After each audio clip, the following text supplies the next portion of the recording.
사람들은 보통 성공 스토리를 좋아하죠. 특히 고난과 역경을 이겨내고 끝내 자기 분야에서 최고의 자리에 올라간 사람들의 이야기는 우리에게 많은 감동을 줍니다. 이런 사람들의 스토리를 책으로 출판하기도 하고 또 영화로 만들기도 하죠. 이런 이야기를 보면서 우리도 성공을 꿈꾸며 이 사람들의 성공 비결을 벤치마킹하기도 하고 또 그 사람들이 살았던 라이프 스타일, 그 사람들의 생활 습관을 따라해 보려고도 합니다. 그런데 이 세상을 살다 보면은 내 주변에 성공한 사람들 이야기보다 실패한 사람들의 이야기를 들을 때가 훨씬 많다는 것을 알게 됩니다. 여기 앉아 계신 우리 성도님들께서는 공감하실지 모르겠지만 제 경우는 그런 것 같습니다. 세상 물정 모르고 뭐든 할 수 있을 것 같은 그런 젊은 시절에는 뭐든 할 수 있을 것 같고 다른 사람은 몰라도 나만큼은 잘 될 거야 이렇게 생각할 때도 있지만 연륜이 있으신 우리 어르신들 결코 인생이 생각대로만 풀리는 게 아니라는 것을 잘 알고 계실 겁니다. 저만 해도 한때 출세를 바라고 야망에 불타던 시절이 있었습니다만 인생의 쓴맛을 보고 아주 조금 보고 그 뒤로 많이 겸손해졌습니다. 제 주변의 친구들을 봐도 10명 중에 잘 나가는 친구들 한두 사람이고 나머지는 다 어렵다, 힘들다 그런 말을 이렇게 입에 달고 살더군요. 제가 지금 하고자 하는 이야기는 힘들고 어렵게 산다 해서 그 삶이 실패했다라는 그 말을 하려는 게 아니라 우리가 선망하는 그 성공 스토리의 그 모델이 우리 주변에 그렇게 흔한 게 아니더란 말입니다. 그야말로 수많은 사람들이 꿈꾸지만 영화 속의 주인공처럼 소수만이 누릴 수 있는 그런 특권입니다. 반대로 우리 인생 가운데 훨씬 많은 실패를 맛보며 경험을 합니다. 대다수 사람들은 한 번쯤 이 실패의 쓴맛을 경험하죠.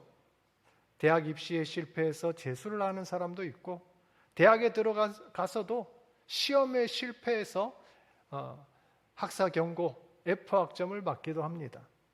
취직에 실패할 수도 있고 사업에 실패할 수도 있습니다. 연애나 인간관계에서 좌절할 수도 있습니다. 결혼, 자녀 양육에서 실패할 수도 있습니다. 어느 하나 쉬운 일이 없죠. 어떤 분야든 하나라도 성공한다, 참 대단한 겁니다. 그래서 그런지 몰라도 요즘 새롭게 주목받는 그런 분야가 있습니다. 그게 뭐냐면 실패학이란 겁니다. 예전에는 사람들이 주로 성공한 사람들의 이야기와 비결만을 배우려고 했습니다. 하지만 요즘에 이와 정반대로 실패한 사람들의 이야기와 사례를 모아서 연구하는 실패학이라는 분야가 등장했습니다. 이 실패학을 연구하는 사람들의 목적은 실패 그 자체를 연구하는 게 아니라 왜 실패했는지 원인을 분석해서 어떻게 하면 이 실패를 반복하지 않고 성공의 지름길로 갈 수 있을지 연구하는 그런 분야입니다. 아무튼 이 실패학이 지향하는 목표 역시도 결국은 성공을 위한 것이죠. 이것은 세상 사람들에게만 적용되는 게 아니라 우리 신앙인들에게도 적용되는 이야기인 것 같습니다. 우리가 신앙생활 하다 보면 어떻습니까? 우리 믿음이 히스토리, 내 쭉 20년, 30년의 이 신앙의 여정들을 살펴보면 성공 이야기가 많을까요? 실패 이야기가 많을까요? 여러분들은 어떻습니까? 성공의 이야기가 많으시다고요? 나는 믿음 생활하면서 늘 승리하고 은혜 충만한 삶을 살았다. 이러십니까? 이분은 둘 중 하나가 틀림없습니다. 정말로 굉장히 신실하고 경건한 그런 믿음을 가진 분이든지 아님 교만해서 착각하고 있든지 둘 중에 하나겠죠. 많은 경우 우리 믿음의 여정에도 실패를 경험할 때가 참 많죠. 주일날 뜨겁게 찬양하고 설교 말씀 통해서 은혜 많이 받다가도 바로 그 다음 날이면 주일날 받은 은혜는 싹 다 까먹고 세상 사람들과 똑같이 살아가는 그럴 때가 많죠. 수련회나 부흥회, 성령 체험하고 방언이나 치유 같은 신비 체험을 경험하고 나서도 그 은혜가 채 한 달이 지속되지 않습니다. 사실 이런 거는 실패 축에도 끼지 않습니다. 어떤 경우 우리는 하나님을 믿는 사람으로서 절대 해서는 안 될 그럴 죄를 저지를 때도 있죠. 넘어서는 안 되는 선을 넘기도 하고 완전히 실패할 때도 있습니다. 어떤 경우 우리 마음 가운데 하나님을 의심하고 부정하는 마음을 가질 때도 있습니다. 심지어 오늘 말씀의 베드로처럼 예수님을 배신하고 부인하며 교회를 떠나는 경우도 왕왕 볼 수가 있다는 것입니다. 오늘 우리가 읽은 이 본문은 하나님 앞에서 실패를 경험하고 넘어진 사람을 위한 이야기입니다. 믿음의 길에서 실패를 경험한 사람을 어떻게 예수님이 회복시키며 다시 일으켜 세우는지가 오늘 우리가 읽은 본문의 내용이라고 할 수 있습니다.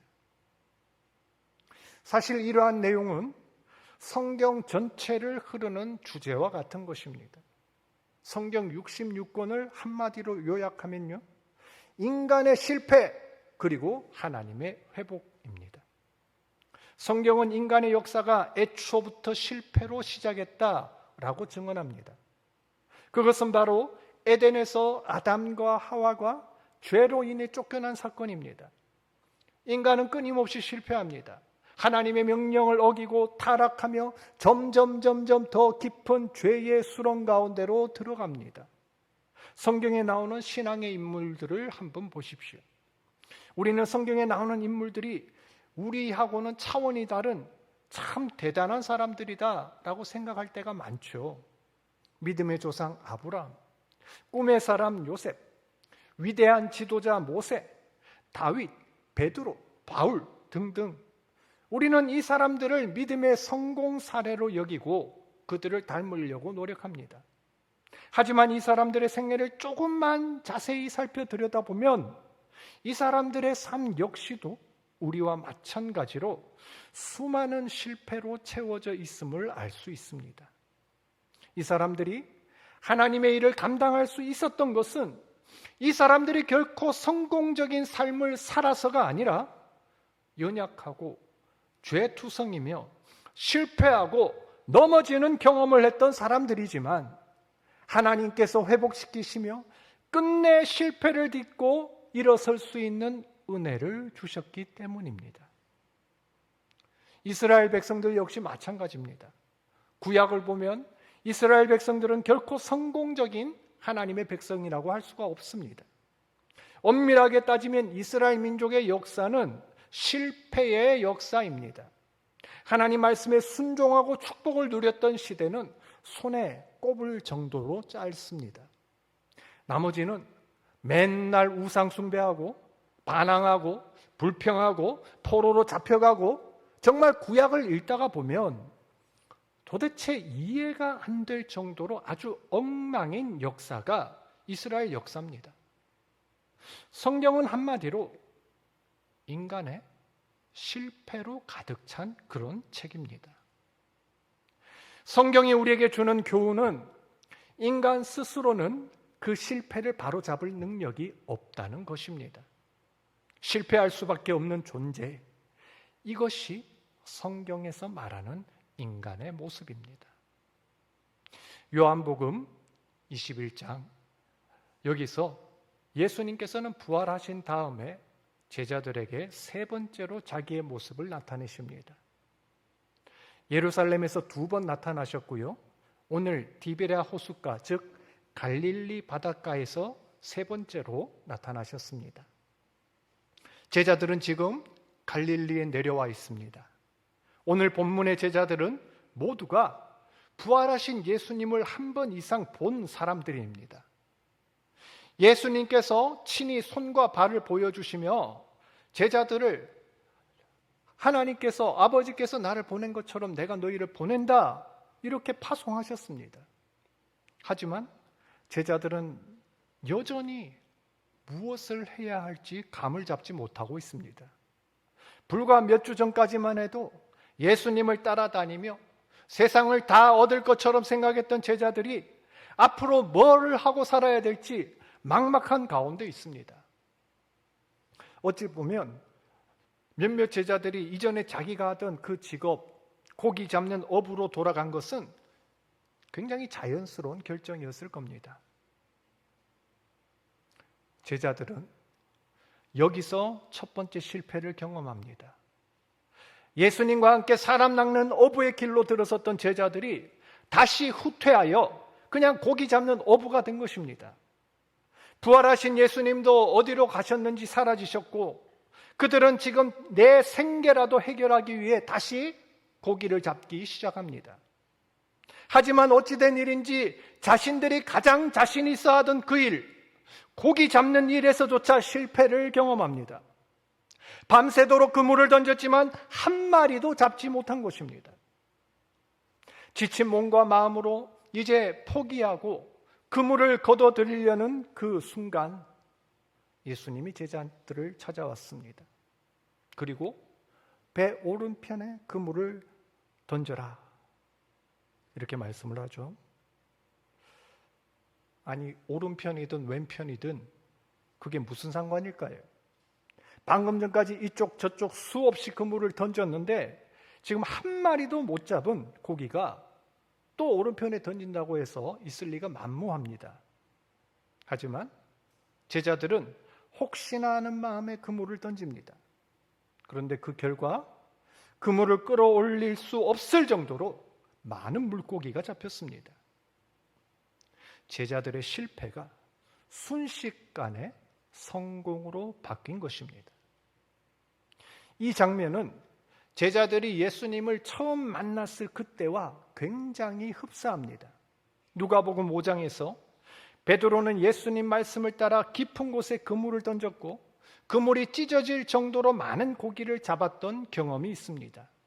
그리고 나서 예수님께서 나를 따라오면 사람을 낚는 어부가 되게 해주겠다 약속을 하셨죠. 예수님께서는 지금 사명의 길에서 실패하고 좌절한 제자들에게 찾아와서 그들을 회복시킨 것입니다. 베드로에게 처음 해주었던 약속, 사람을 낚는 어부가 되게 하겠다는 그 약속을 다시 확인시켜 주신 겁니다. 우리 역시 마찬가지입니다. 우리도 제자들처럼 하나님이 우리에게 처음 주셨던 그 열정, 그 사명을 포기하고 놓칠 때가 있습니다.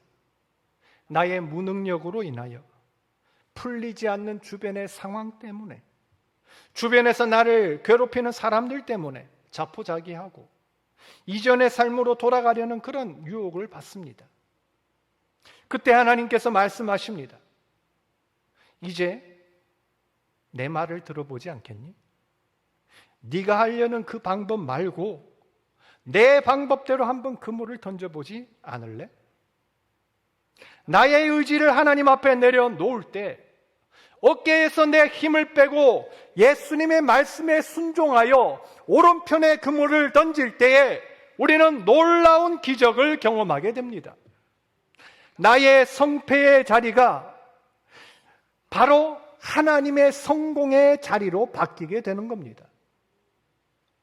야곱이 그랬고 요셉이 그랬습니다.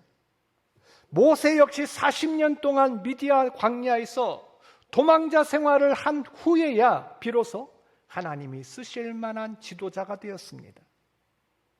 하나님은 때로 우리 실패를 사용하셔서 당신의 사명을 더 확고하게 하시고 내 뜻이 아닌 하나님의 뜻을 이루게 하실 줄로 믿습니다.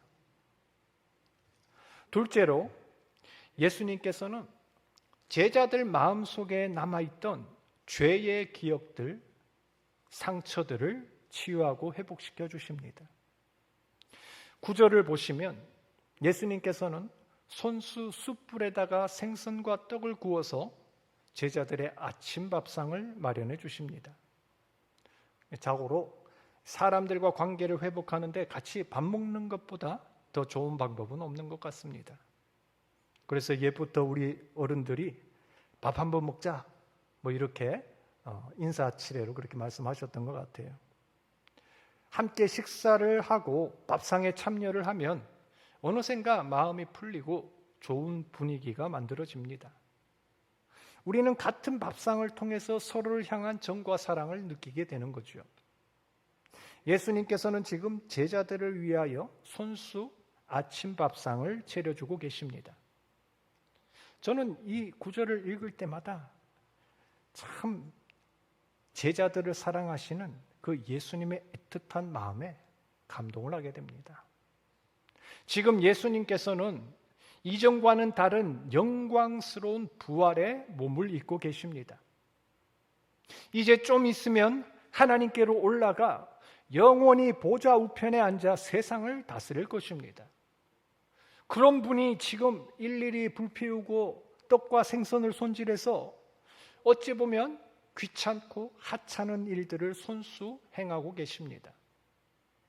지금 예수님의 마음은 마치 먼 길 떠나는 자녀들에게 손수 따순 밥 지어 먹이기를 원하시는 우리 엄마의 마음과 동일하다고 생각합니다. 예수님께서 지금 이 땅에서 마지막으로 제자들과 함께 밥상 교제를 하기를 원하셨던 겁니다. 예수님이 만들어주신 이 밥상에는 특별한 의미가 있습니다.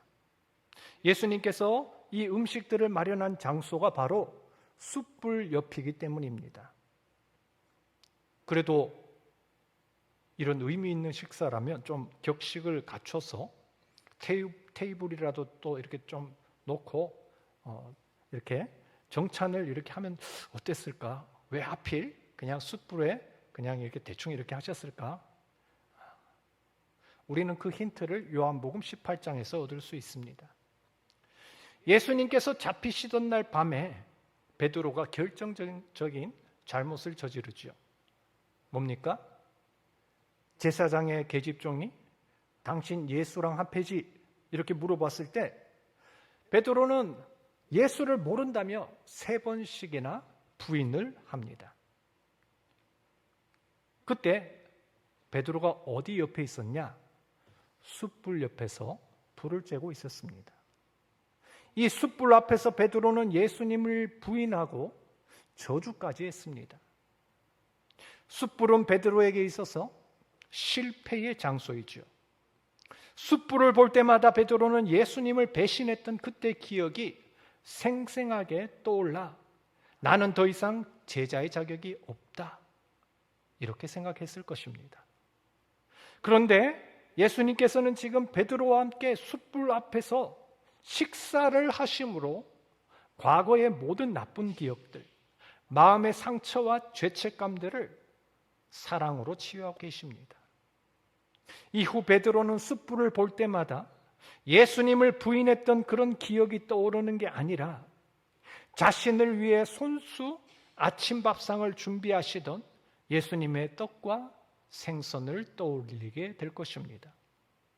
이처럼 예수님은 우리의 죄와 상처를 사랑으로 회복시키는 그러한 사랑의 주님이 되십니다. 마지막으로 예수님은 깨지고 어긋난 관계를 회복시켜 주시는 분이십니다. 식사가 끝난 다음 예수님께서 베드로에게 물으십니다. 요한의 아들 시몬아, 네가 이 사람들보다 나를 더 사랑하느냐? 베드로가 대답하죠. 주님, 그렇습니다. 내가 주님을 사랑하는 줄 주님께서 아십니다. 그리고 이 질문을 3번씩 반복을 합니다. 왜 예수님께서 이 질문을 3번이나 반복을 하셨을까요? 그 이유는 아마 다들 잘 알고 계실 거라고 생각합니다. 베드로가 예수님을 3번 부인하였기에 이것을 용서하고 회복시켜 주신다는 표현으로 그랬다고 많이 사람들이 그렇게 설명을 하죠. 저도 이 설명에 동의를 합니다. 여기에 좀 더 덧붙이면 베드로가 저질렀던 그 행동은 지금 우리가 생각하는 것보다 훨씬 더 심각하고 무거운 실수였습니다. 마태복음 26장을 보면 그는 예수를 모른다라고 부인했을 뿐 아니라 저주까지 퍼부었다라고 나옵니다. 이 저주라는 것이 유대인들이 원수나 적을 향해 취하는 행동입니다. 지금 베드로는 단순히 겁을 먹고 나 예수란 사람 몰라요 하는 수준이 아니라 예수는 나의 원수요, 나의 적이라고 공개적으로 밝힌 겁니다. 그래서 초대교회를 핍박하던 유대인들이 이 그리스도인들을 잡아서 신앙을 버리고 배교한 사람들에게 뭘 시켰냐? 예수의 이름을 저주하도록 시킨 겁니다. 고린도전서 12장 3절에 그 내용이 잘 나오죠. 지금 베드로는 갈 때까지 간 상황입니다. 밑바닥까지 보였습니다. 예수님과의 관계는 완전히 끊어진 것처럼 볼 수도 있습니다. 그런 베드로에게 예수님이 말씀하십니다. 예수님이 단 한 가지를 요구하십니다. 그것은 사랑입니다. 예수님을 사랑하는 마음, 나를 사랑하는 마음, 그것이 네 속에 조금이라도 아직 남아있니? 지금 베드로에게 묻고 계신 겁니다. 그때 베드로가 대답합니다. 주님, 아시지 않습니까? 내 마음이 어떤지 주님이 더 잘 아시지 않습니까? 이 대답은 지금 베드로의 마음을 가장 잘 나타내주는 말입니다. 이 대답을 들으시고 예수님이 말씀하십니다. 그래, 그거면 충분하다. 나를 사랑하는 그 마음이 있다면 그것으로 내 양을 먹여라. 예수님은 인간의 약함과 실패로 인해 완전히 깨진 관계라고 할지라도 이것마저 회복시켜 주십니다. 심지어 예수님을 내 원수라 저주했던 그런 자라 할지라도 그 실패와 절망을 사랑으로 바꾸어 주십니다. 오늘 우리는 실패의 자리에서 회복시키는 예수님의 사랑을 보았습니다. 우리는 세상을 살면서 시시때때로 실패를 경험합니다. 그 실패로 인해 우리는 처음 가졌던 사명에 대한 열정이 식을 때도 있고 때로는 죄와 상처로 인해 낙담을 합니다. 그리고 하나님과의 관계가 완전히 파탄나는 경우도 있습니다. 그럼에도 우리가 해야 할 것은 우리 주님을 만나는 일입니다. 주님, 나를 회복시키는 그 주님을 구해야 합니다. 주님을 만나는 그 자리가 우리 사명과 열정이 회복되는 자리이며 우리 죄와 상처들이 회복되는 자리이고 깨지고 상한 관계가 회복되는 자리입니다. 여기 계신 모두가 실패의 자리를 넘어 주님을 만나 회복하는 그런 귀한 주의 성도 되시길 주님의 이름으로 축복을 합니다.